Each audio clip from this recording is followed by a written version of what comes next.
தினம்தோறும் விளக்கேற்ற நல்ல எண்ணெய் இதயம் நல்லெண்ணெய்.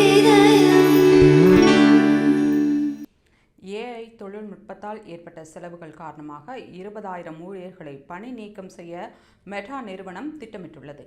உலகின் முன்னணி தகவல் தொழில்நுட்ப நிறுவனங்களுள் ஒன்றாக மெட்டா இருக்கிறது.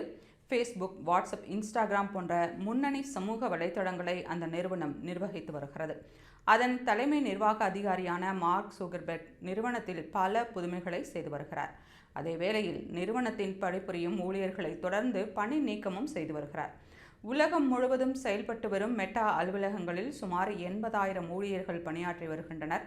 இப்போது புதிதாக பணி நீக்க அறிவிப்பை மெட்டா நிறுவனம் வெளியிட்டுள்ளது. நிறுவனத்தின் ஏஐ தொழில்நுட்பத்தின் செலவுகள் அதிகரிப்பதால் ஊழியர்களுக்கு கொடுக்க வேண்டிய சம்பளம் மற்றும் நிறுவன மேலாண்மை செலவுகளை குறைக்க மெட்டா திட்டமிட்டுள்ளது. அதற்காக நிறுவனத்தில் 20% ஊழியர்களை பணி நீக்கம் செய்ய இருப்பதாக மெட்டா அறிவித்துள்ளது.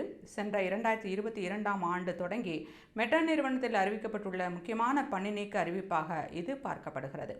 பணி நீக்கம் எப்போது என்ற முடிவு செய்யப்படவில்லை என்றாலும் அடுத்த மாதம் அதை அமல்படுத்தலாம் என பொருளாதார நிபுணர்கள் கணிக்கின்றனர். அதேபோல சென்ற நவம்பர் 2022இல் 11,000 ஊழியர்களை மெட்டா நிறுவனம் பணி நீக்கம் செய்தது குறிப்பிடத்தக்கது.